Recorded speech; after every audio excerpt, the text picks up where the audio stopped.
বাচ্চা সবসময় মুখ খুলে শ্বাস নেবে। অ্যাডিনয়েড আছে মানেই আমাদের বুঝতে হবে যে শিশুটির কিন্তু একটা অ্যালার্জির প্রবণতা আছে। মাউথ ব্রিদিং হবে, ওর ফেসটা অন্যরকম থাকবে, দাঁত উঁচু থাকে, তাদের অনেকটাই বড় হয়ে যাচ্ছে, সেটাকে আমরা বলি অ্যাডিনয়েড হাইপারট্রফি। সে ঠিক করে শুনতে পারবে না, তার কনফিডেন্স লো থাকবে, সে নিজেকে একটু গুটিয়ে রাখতে পছন্দ করবে। এটা ডাইরেক্ট অ্যাডিনয়েডেক্টমি সার্জারিটা করে অ্যাডিনয়েডটা বাদ দিয়ে দিতে পারি। আমাদের আজকের পর্বে আমরা আজ কথা বলবো অ্যাডিনয়েড সম্পর্কে। অ্যাডিনয়েড কি ধরনের সমস্যা দেখা যায় এবং ঠিক কোন সময়ে আমরা অ্যাডিনয়েডের চিকিৎসা করাবো সেই সম্পর্কিত বিষয় নিয়ে। নমস্কার, আমি মৌপ্রিয়া এবং আমাদের সঙ্গে এই মুহূর্তে রয়েছেন গৌরীদেবী হসপিটালসের ইএনটি ডিপার্টমেন্টের assistant professor doctor Amrita Chowdhury. Ma'am, আপনাকে স্বাগত জানাই। নমস্কার, আমি doctor Amrita Chowdhury, assistant professor ENT, Gouridevi hospitals. Ma'am, অনেক শিশুরই শোনা যায় অ্যাডিনয়েডের সমস্যা রয়েছে, অনেক সময় আমরা শুনতে পাই। তো এই অ্যাডিনয়েডের সমস্যাটা যদি একটু বুঝিয়ে বলেন। অ্যাডিনয়েড আসলে কিছুই না, আমাদের সবারই শরীরে একটা গ্ল্যান্ড থাকে গলার পেছনে, মানে নাক আর গলার মাঝখানটায়, ওইটা হচ্ছে অ্যাডিনয়েড। অ্যাডিনয়েড আমাদের শরীরে ইমিউনিটির সাথে রিলেটেড থাকে। তো সেই জন্য যেহেতু বাচ্চাদের ইমিউনিটি কম থাকে, ম্যাক্সিমাম এজ গ্রুপ যেটার মধ্যে অ্যাডিনয়েড থাকে সেটা হচ্ছে বাচ্চাদের, মানে জন্মের থেকে আরম্ভ করে 11 ইয়ার্স অবধি সব বাচ্চাদেরই অ্যাডিনয়েড থাকে। 11 ইয়ার্সের পর থেকে কিন্তু অ্যাডিনয়েডের সাইজটা কমে আসতে থাকে, কেননা ইমিউনিটিটা একটু বেটার হয়ে যায়। তারপরে আস্তে আস্তে by the time the child 15 years চাইল্ডের হয়ে যাচ্ছে, ততদিনে কিন্তু অ্যাডিনয়েডটা পুরোপুরি নিঃশেষ হয়ে যায়, মানে it is not present anymore. তো সেই জন্য অ্যাডিনয়েড কিছুই না, একটা নর্মাল গ্ল্যান্ড, তো সেটা সবারই থাকে। ম্যাম, অনেক সময় বাচ্চার বাবা মা অভিভাবকরা ভাবেন যে নাক বারবার বন্ধ হয়ে যাচ্ছে। তো এরকম কোনো পার্টিকুলার লক্ষণ রয়েছে যেগুলো দেখে আমরা বুঝবো যে অ্যাডিনয়েডের সমস্যা রয়েছে? হ্যাঁ, পার্টিকুলারলি অ্যাডিনয়েড থাকাটা কিন্তু সমস্যা নয়। অ্যাডিনয়েডটা যেই সাইজটা থাকা উচিত তার থেকে বড় সাইজ, মানে অনেকটাই বড় হয়ে যাচ্ছে, সেটাকে আমরা বলি অ্যাডিনয়েড হাইপারট্রফি, মানে অ্যাডিনয়েডের সাইজটা নর্মাল অ্যাডিনয়েড থেকে অনেকটাই বড়। তো এই ক্ষেত্রে কি হয়, যেহেতু অ্যাডিনয়েডটা থাকে নাক আর গলার মাঝখানে, তো অবভিয়াসলি এয়ারওয়েটা একটু কম্প্রোমাইজড হয়ে যায়। তাতে দেখা যায় যে বাচ্চাগুলো একটা টিপিক্যাল ফেশিয়াল ফিচার ওদের হয়, সেটাকে আমরা আবার অ্যাডিনয়েড ফেসিস বলে থাকি। Adenoid, the face related with adenoid is adenoid ফেসিস। এবার কি হয় ব্যাপারটা, অ্যাডিনয়েড যখন বাচ্চার থাকে, বাচ্চা সবসময় মুখ খুলে শ্বাস নেবে, কেননা সে তো নাক দিয়ে ঠিক করে শ্বাস নিতে পারছে না, ওই রাস্তাটা ব্লকড আছে, সে অ্যাডিনয়েডটা বড় হয়ে আছে, সে ওই রাস্তাটাকে ব্লক করে রেখেছে। এটা গেল প্রথম। দ্বিতীয়ত হচ্ছে যেহেতু সে মুখ খুলে শ্বাস নিচ্ছে, সেহেতু ওর যে উপরের দাঁতের যে জটা আছে বা উপরের পাটি, যেটাকে আমরা হার্ড প্যালেট বলে থাকি মেডিকেল টার্মসে, সেইটা কিন্তু হাঁ করার ফলে সেটা অনেকটাই উঁচু হয়ে যায়। এইসব বাচ্চাদের ক্ষেত্রে দেখা যায় তাদের মুখের যে ফেসটা আছে সেইটা একটু, দাঁত উঁচু থাকে তাদের। তৃতীয়ত হচ্ছে আরেকটা জিনিস থাকে, তাদের নাকটার রোলটা যেহেতু খুব বেশি হচ্ছে না, মানে নাক দিয়ে তো সে শ্বাস নিচ্ছে না, সে ম্যাক্সিমামটা মুখ দিয়েই শ্বাস নিচ্ছে, সেই জন্য নাকটা খুব ছোট বা পিঞ্চড নোজ আমরা বলে থাকি। তো ওই রকম একটা পিঞ্চড নোজের ফিচার ওর থাকবে।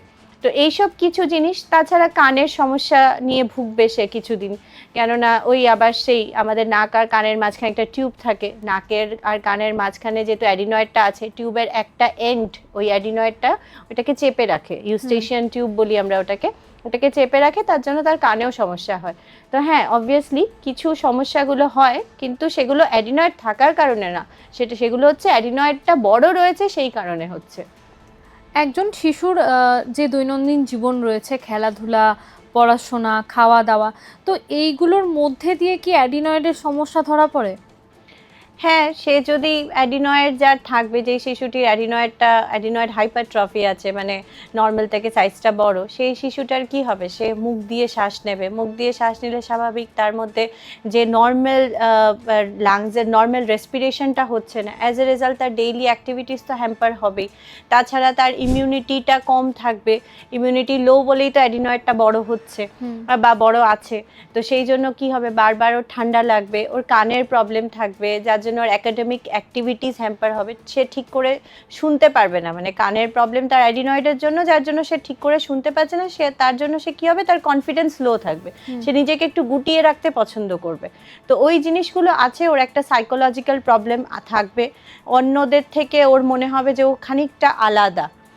কিন্তু সেটা সেরকম কিছু ভাবার নয়, কেননা অ্যাডিনয়েডকে খুব ভালোভাবেই চিকিৎসার দ্বারা ওটাকে কিন্তু মানে ফিরিয়ে নেওয়া যায়।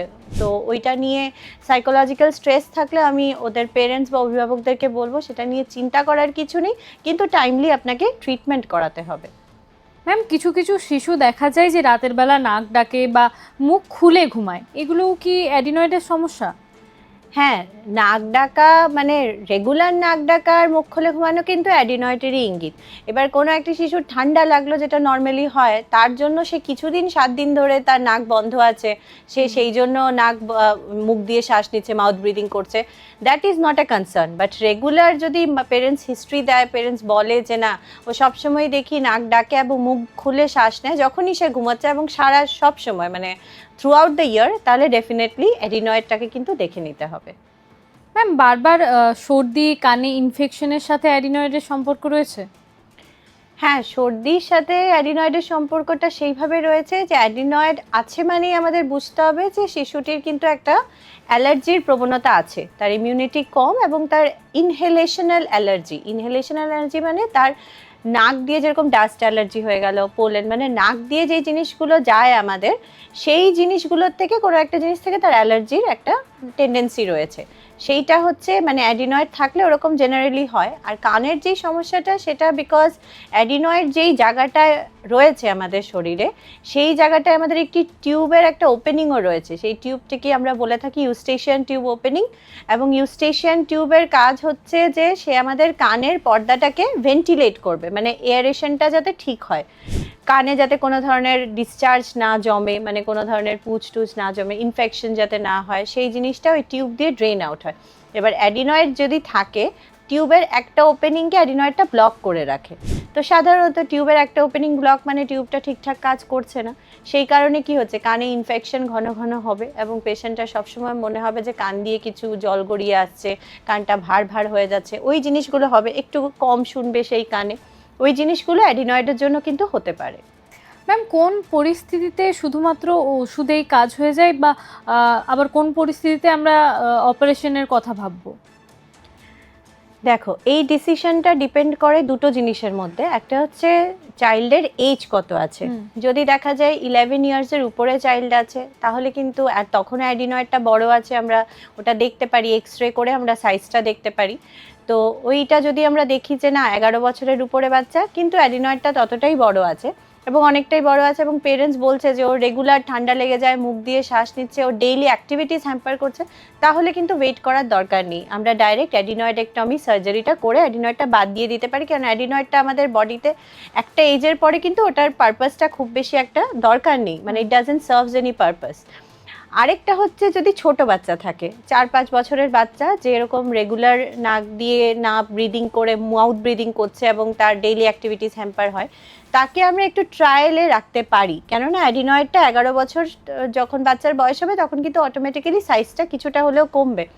তো তার মধ্যে আমরা কি করতে পারি, তার মধ্যে আমরা একটা ট্রায়াল দিতে পারি মেডিকেল ম্যানেজমেন্টের, তাকে আমরা স্টেরয়েড স্প্রে দিয়ে রাখি এবং মাকে বলে রাখি যে তুমি ঠান্ডার থেকে একটু বাঁচিয়ে রাখবে, যেখানে যাবে একটু মাস্ক পরিয়ে রাখবে। তো ওই জিনিসগুলো করে আমরা 3-4 মাস রাখতে পারি। তারপরেও যদি দেখা যায় যে না এই জিনিসটা সিমটমসগুলো কমছে না বা আরও বেশি করে জিনিসটা আরও বেশি করে ফিরে আসছে, তখন তো ওটি করা ছাড়া উপায় নেই, তখন তাদের মধ্যে আমরা অ্যাডিনয়েডেক্টমি করতে পারি। ম্যাম, যদি দীর্ঘদিন ধরে অ্যাডিনয়েডের চিকিৎসা না করা হয় তাহলে শিশুদের ক্ষেত্রে পরবর্তীকালে কি কোনো সমস্যা হতে পারে? হ্যাঁ, যখন ও বড় হবে না তখন ওর মাউথ ব্রিদিং হবে, ওর ফেসটা অন্যরকম থাকবে, মানে এই জিনিসগুলো ক্যারি ওভার করবে through out his life time.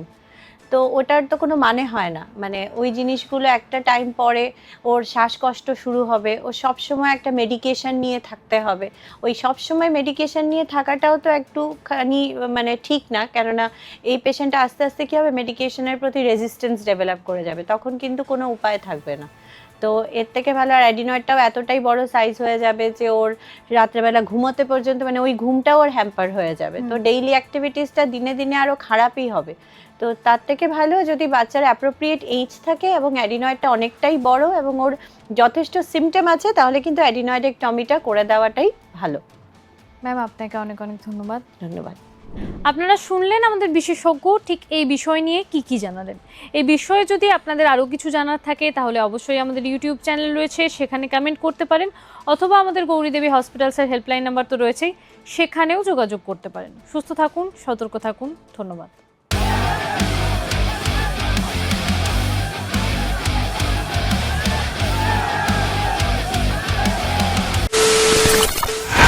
খবরের নামে প্রতিদিন সন্ধে আপনার ড্রয়িং রুমে কি শুধুই চিৎকার চেঁচামেচি হে আসে?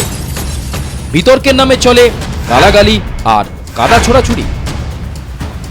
এবার সময় পরিবর্তনের, কারণ আমরা কান ফাটানো চিৎকারে বিশ্বাস করি না। আমরা বিশ্বাস করি খবরের সত্যতায়। আমরা কোনো পক্ষের হয়ে গলা ফাটাই না, আমরা সাধারণ মানুষের হয়ে প্রশ্ন তুলি। চিৎকার নয়, শুধু খবর হবে যেখানে বিতর্ক আছে কিন্তু কুৎসিত ঝগড়া নেই। সঠিক তথ্য, বিশ্বস্ত খবর। নজর রাখুন আর প্লাস নিউজে।